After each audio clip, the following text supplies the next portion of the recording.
Bonjour à tous, bienvenue sur 8 Mont Blanc, merci d'être avec nous. Nous sommes ensemble pour une nouvelle semaine d'actualité à la une de ce lundi 4 avril 2022. Les urgences de l'hôpital d'Annecy ont fait peau neuve pour optimiser le parcours des patients. Le service a été restructuré, un nouveau bâtiment a même été construit. Ces travaux étaient nécessaires pour absorber le flux le plus important du département. Et puis, il attire d'ordinaire environ 26 000 visiteurs. Le salon Habitat et Jardin fait son retour à Savoie Expo. Le président du centre sera avec nous. En fin de journal, nous ferons le point avec lui sur la reprise des événements après l'occupation des lieux par les lignes de vaccination, notamment pendant plusieurs mois. Il enregistre des pointes à 200 passages par jour. Le service des urgences de l'hôpital d'Annecy est le plus important de Haute-Savoie. Il vient de faire l'objet d'une grande restructuration, en partie financée par le Ségur de la Santé. Ainsi, depuis le 10 mars dernier, un bâtiment flambant neuf accueille ses premiers patients. Sébastien Germain s'est rendu sur place, reportage. Un accueil vaste et lumineux, un parcours patient beaucoup plus sectorisé, des salles d'attente spacieuses et plus confidentielles ou encore des codes couleurs. Le nouveau bâtiment des urgences du site d'Annecy du Change a été pensé et imaginé en premier lieu pour une optimisation de l'accueil des patients. Le contraste avec l'ancien bâtiment qui datait de 2008 est donc flagrant. C'était un service qui était sans aucune lumière naturelle, très sombre, avec justement très peu de zones d'attente. Et on sait bien qu'aux urgences on attend et que c'est important de pouvoir attendre dans de bonnes conditions. Donc c'était important qu'effectivement on puisse apporter aux patients qui viennent nous voir un circuit plus lisible aussi et des meilleures conditions d'attente. Cette restructuration des urgences était attendue et nécessaire pour faire face notamment à l'augmentation démographique de la population. Avec 13 salles de consultation, une unité pour les hospitalisations courtes, une zone dédiée aux urgences vitales et une autre pour les traumatismes, le site est parfaitement complet et adapté. C'est donc une vraie bouffée d'oxygène pour les 150 personnes qui travaillent dans ce service. Dès que c'est plus confortable pour les patients, c'est forcément plus confortable pour les médecins aussi. Il y a moins d'énervement de tout le monde. C'est aussi très confortable pour les médecins de travailler à la lumière du jour, dans des bâtiments tout neufs, avec du matériel tout neuf, des salles hyper spécifiques, très bien équipées. Non, c'est un vrai confort de travail. Avec en moyenne 150 passages par jour et quelques pointes à 200, le service des urgences d'Annecy est bien entendu le plus grand du département. Facilité par le Ségur de la Santé, cette nouvelle configuration vient à point nommé au vu du contexte qui mettait à rude épreuve les personnels hospitaliers depuis maintenant plusieurs années. Le Covid a fait aussi qu'il y a des personnels qui sont quand même fatigués. Ça fait 2 ans qu'on subit tout ça. Donc aujourd'hui, le bâtiment, il est super, c'est sûr. Après, il manque toujours... Le Covid fait que voilà, on est fatigué, on est usé, mais après, non, c'est sûr que c'est toujours un outil de travail aujourd'hui qui est plus joli, qui est plus beau et qui donne plus envie qu'avant. Ce programme d'agrandissement s'inscrit dans le projet Nouveau Change qui concerne également le service de cancérologie ou encore la chirurgie ambulatoire. À noter enfin que ce nouveau bâtiment est exclusivement réservé aux adultes. Les urgences pédiatriques continuent donc d'accueillir les enfants. Un reportage tourné la semaine dernière, vous l'aurez remarqué, sous les flocons. Le conseil départemental de Haute-Savoie a tenu une séance publique ce lundi matin à Annecy. Les élus se sont engagés sur plusieurs sujets concernant le développement du territoire. Parmi les points à retenir, une concertation publique pour le projet de liaison entre l'A40 et le carrefour des Chasseurs dans le dossier du désenclavement du Chablais a été lancée. La préservation des sites naturels remarquables du département était aussi au cœur des discussions. Les précisions dans ce reportage d'Emmanuel Jaude. Réunie en séance publique, l'Assemblée départementale de Haute-Savoie avait fort à faire ce lundi matin, avec pas moins de 24 points à évoquer à l'ordre du jour. Parmi ceux-ci, l'arlésienne du désenclavement du Chablais. Après de nombreuses années d'études, le projet avance petit à petit, avec notamment la mise en place d'une concertation publique à partir du 4 mai prochain. Ça sera le plus gros budget route du département, puisqu'on est sur un budget de 150 millions d'euros. Donc c'est le plus gros, à l'heure actuelle, c'est le plus gros chantier du département. En termes de budget. Du coup, on a une concertation publique, puisque sur tous les projets importants, il y a obligatoirement une concertation publique quand on dépasse un certain montant. Donc on va aller dans toutes les communes concernées par le projet, comme l'a précisé le président. Donc on retrouve Fillinges, Crampsal, Nangy, Contamine-sur-Arve, Bonne également. Donc il faut d'abord passer par cette concertation. Derrière, il y aura un rapport qui sera rendu, et c'est seulement après où on enclenchera réellement les études définitives et puis ensuite les travaux. Autre grande priorité départementale, la gestion des espaces naturels sensibles. Au nombre de 34 aujourd'hui en Haute-Savoie, ces sites remarquables font l'objet d'un suivi tout particulier en lien avec la Société d'économie alpestre et les différentes associations foncières pastorales du territoire. Le département de la Haute-Savoie a toujours souhaité tendre vers l'excellence environnementale, toujours avec un grand nombre d'actions sur l'environnement, sur la labellisation en espaces naturels sensibles et puis sur la mise en place des contrats de territoire qui permettent de recouvrir quasiment tout le département de la Haute-Savoie.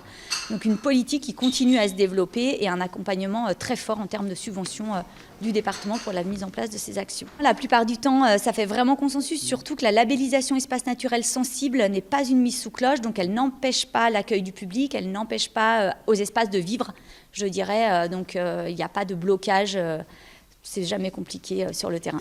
À noter également une enveloppe de plus de 3 millions d'euros dédiée à la culture dans le territoire, notamment via un fonds d'aide aux actions culturelles et le soutien aux différents établissements artistiques du département. La ville d'Annecy tient, elle, son conseil municipal ce lundi soir à Cap-Péria, à Sénaux. À l'ordre du jour, la modification du nombre d'adjoints au maire. Ils sont actuellement 15 et devraient être 17 alors que l'équipe municipale entame la deuxième phase de son mandat. Le premier adjoint, Benjamin Marias, a détaillé ces deux nouvelles délégations à la presse il y a quelques minutes. Manon Toiti et Marine Schneider étaient sur place. Dans cet acte que nous proposons là de notre projet de mandat, c'est-à-dire donner des priorités pour les 4 années à venir, il y a deux éléments clés à retenir. Le premier, c'est la création de cet adjoint à l'administration et au bien-être des agents qui est Étienne Andréis, qui nous rejoint en tant qu'adjoint. Et le deuxième élément important de cette proposition d'adjoint, c'est le Magali Munier qui était parti donc en fin d'année 2021, qui est remplacé par Chloé Rivière, qui prend la délégation Nature en ville, agriculture urbaine et politique alimentaire, pour renforcer cette présence du végétal et de la biodiversité dans notre ville d'Annecy. Et en parallèle de ça, en tant que premier adjoint, je garde la délégation sur la transition énergétique pour accélérer face à l'urgence climatique. Après 2 éditions reportées, l'équipe de Savoie Expo va retrouver exposants et visiteurs en fin de semaine. Le salon Habitat et Jardin fait en effet son grand retour. Bonjour Pascal Barcella. Bonjour, bonsoir. Merci d'être avec nous. Vous êtes le président de Savoie Expo. Alors d'abord un petit mot sur votre rôle à vous, puisque vous présidez l'association Savoie Expo pour être exact. Tout à fait. Savoie Expo est une association bientôt centenaire puisqu'elle fêtera ses 100 ans en 2023. Elle est issue de la foire de Savoie, la foire de Chambéry. Et aujourd'hui, elle gère le parc des expositions et la salle de spectacle multi-activités du phare. Et donc nous organisons nos propres événements et nous accueillons grand nombre d'événements privés, professionnels, au parc d'exposition et au phare à Chambéry. Alors on imagine que cette dernière période a été un petit peu compliquée pour vous. Ce sont 2 ans terribles, effectivement. Nous venons de passer 2 années difficiles, comme tout le monde de l'événementiel et comme beaucoup d'entreprises. Donc on a été confronté aux mêmes situations, aux mêmes difficultés que tout le monde. Je dis souvent que dans le monde de l'événementiel, on est passé dans un ascenseur émotionnel. On est monté très haut avec des événements qu'on s'apprêtait à organiser au moment où on nous a interdit de le faire, mais c'était tout à fait justifié. La situation sanitaire le justifiait. C'était le cas d'Habitat et Jardin il y a 2 ans, puisque annoncé au mois d'avril, le parc a fermé ses portes au mois de mars, tout était en place, les commandes étaient passées, les cloisons étaient montées au moment où tout s'arrête et où effectivement pour 2 ans on perd ce salon Habitat et Jardin qu'on retrouve avec grand plaisir cette année.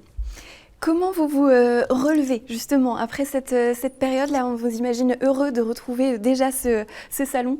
Alors très heureux de retravailler normalement, d'avoir une programmation qui a l'air de tenir, d'avoir des éléments plutôt positifs côté sanitaire, même si on sait qu'on n'est pas sorti de l'auberge, comme je le dis souvent, et puis que la situation économique est impactée par ce drame qui se passe tout près de nous, aux frontières de l'Europe. On est positif parce qu'effectivement on a une programmation, on a ce salon qui arrive avec une vraie présence de nos exposants, et ça c'est quelque chose d'important pour nous. Ce sont eux qui font les salons, et nous faisons les salons pour eux. 250 exposants au parc dès cette semaine, puisque c'est vendredi, c'est pour nous une excellente nouvelle. Alors, comment on se relève?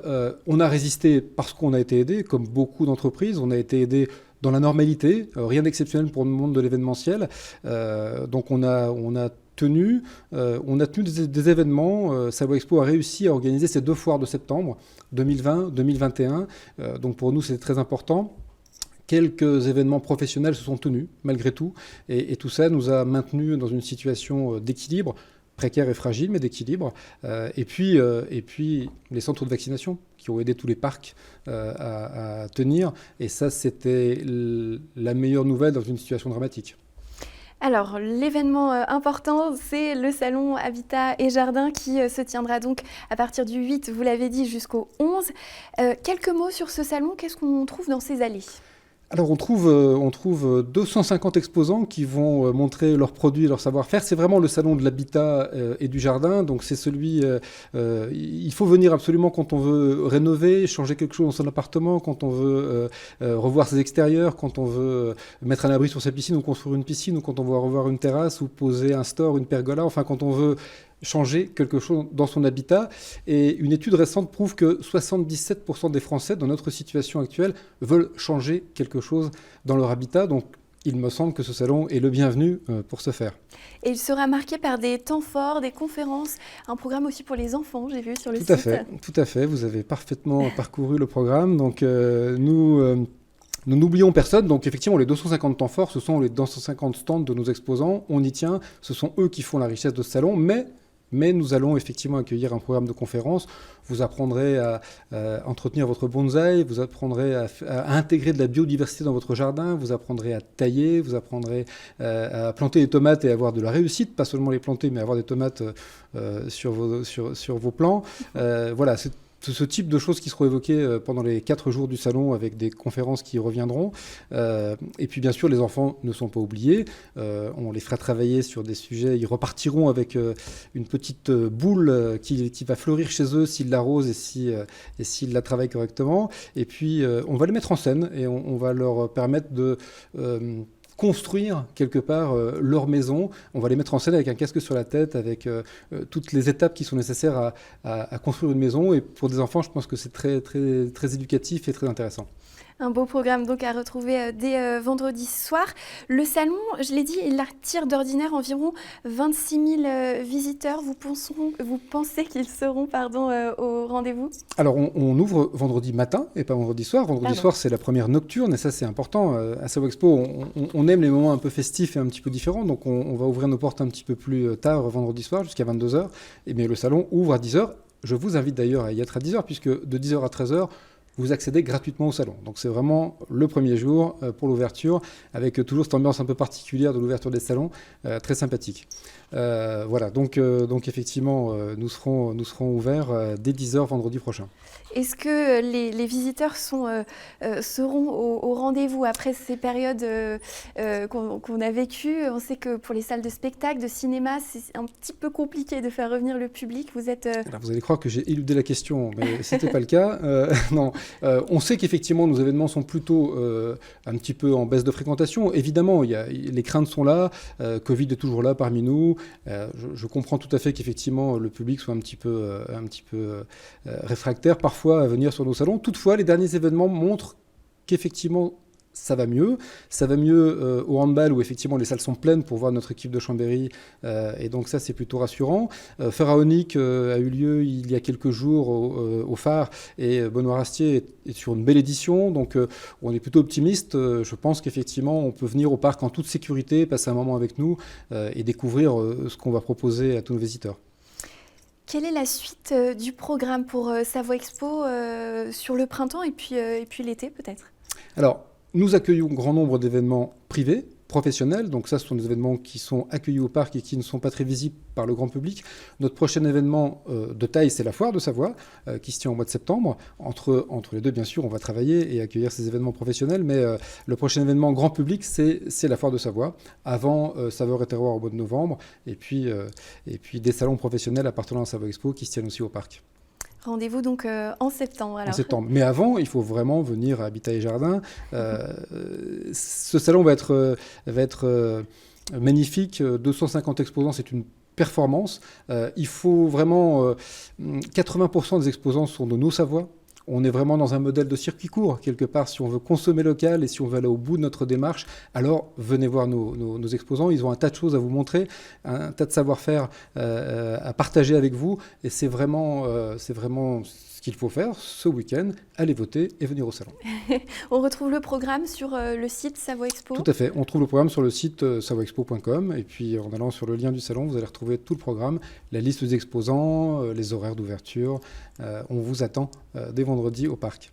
Merci Pascal Barcella d'être venu nous voir. Voilà. Et bon salon à vous. Et je vous donne vos invitations. Vous n'y échapperez pas. Merci beaucoup. Voilà. Merci, à bientôt. 301 piquets, 4 km de descente et 800 mètres de dénivelé. La 4e édition du Super Slalom s'est déroulée samedi à La Plagne. Imaginé par le champion français Julien Liseroux, il est le plus long slalom du monde et pour la 2e fois, le skieur de Val d'Isère, Clément Noël, s'est imposé en 4 minutes et 32 secondes. Chez les femmes, la jeune Haut-Savoyarde Garance Meyer, championne de France 2022 des 5 disciplines de l'alpin, s'est imposée en 4 minutes 56. Mais c'est bien la fête qui primait, vous le voyez sur ces images, pour célébrer en beauté la retraite de Julien Liseroux. Et c'est la fin de ce journal. Merci de l'avoir suivi. Merci à toute l'équipe. Dans un instant, la météo suivie d'un nouvel épisode de Panorama. Nous vous proposons de revoir cette semaine les épisodes consacrés à l'Aéroclub de Chambéry. Je vous retrouve demain à 18h. Passez une belle soirée sur notre antenne et nos réseaux sociaux, bien sûr.